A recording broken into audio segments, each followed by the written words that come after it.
Yo fam, what's up? Welcome to this week's episode of Zito Unfiltered. This episode, I'm going to be talking about when the numbers aren't numbering. I've realized something in this country. South Africa loves trends. We love hashtags. We love movements, but we don't love the truth. We don't love balance. And we definitely don't love anything that forces us to face the numbers when the numbers aren't numbering. Today I want to talk, as I've been over the last few weeks, about the boy child. And before anyone gets offended, relax. This is not an anti-woman episode. This is a pro-truth episode. Because the way we are going as a society, the boy child is becoming an endangered species. Let's start where this thing begins. Trends, movements, and this selective activism that we see in society today. I mean, we have the purple movement. On paper, it says it's advocating and it's fighting for the stopping of GBV. That's what it says on paper. But in practice, it fights for the female, not gender-based violence as a whole. And meanwhile, every single day in South Africa, 54 men are murdered.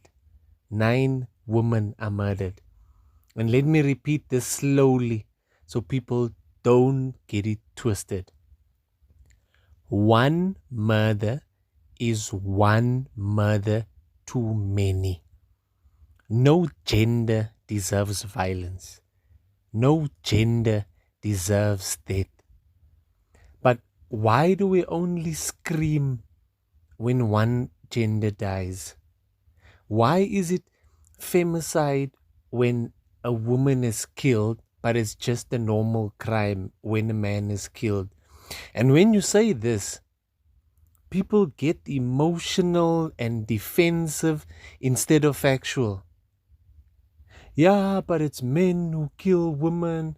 Okay, and who kills men? Ghosts, mermaids, aliens. Men are killing men too, in far higher numbers.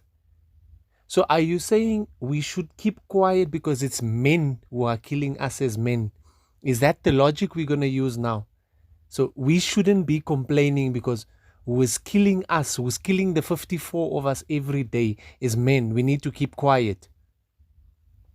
I mean, if that is the logic, then it's no different. Then it means we must also stop telling farmers that they must stop complaining and wanting farm murders to be prioritized.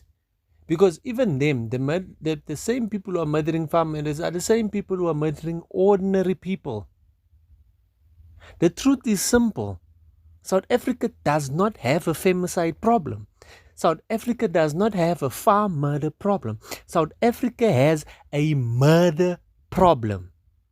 A country where prisoners and criminals have more rights than the citizens that they terrorize and that they violate. But these trends make people lose the bigger picture.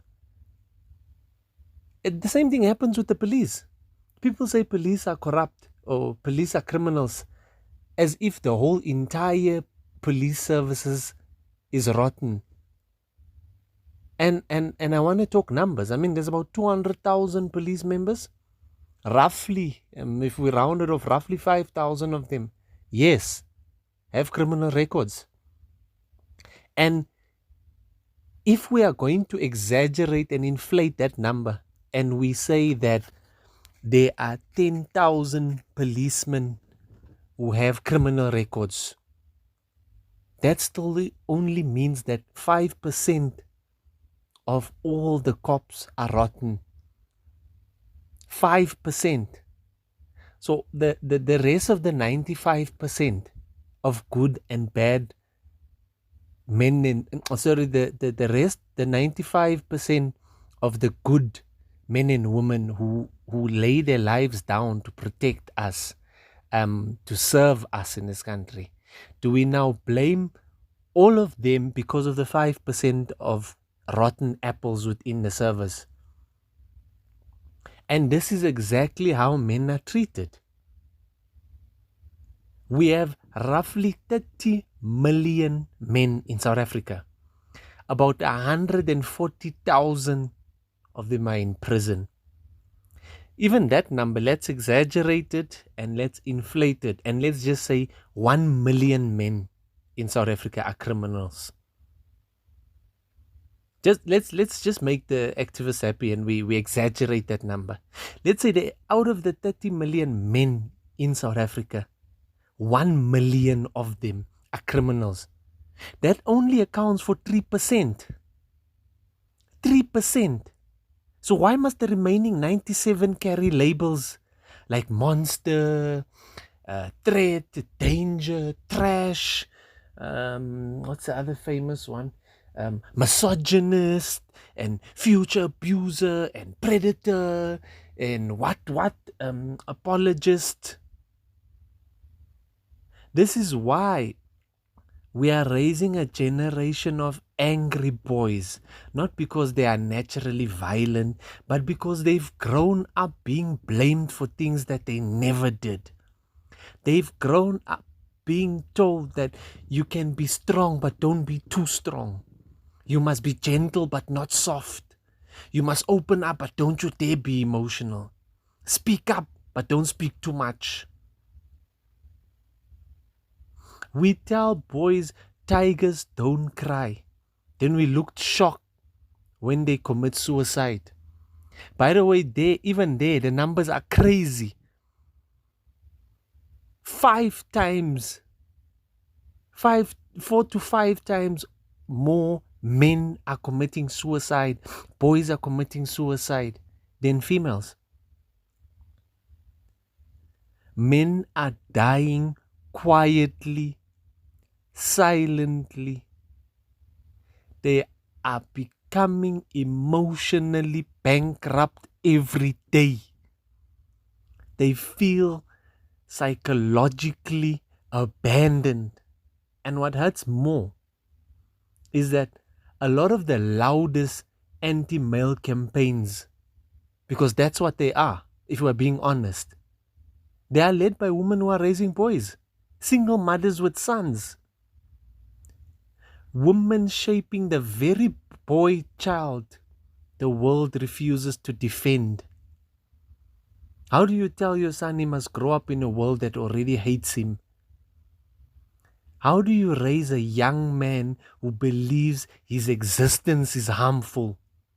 How do you teach a boy to respect himself when the world keeps telling him he's the enemy? We can't keep quiet anymore.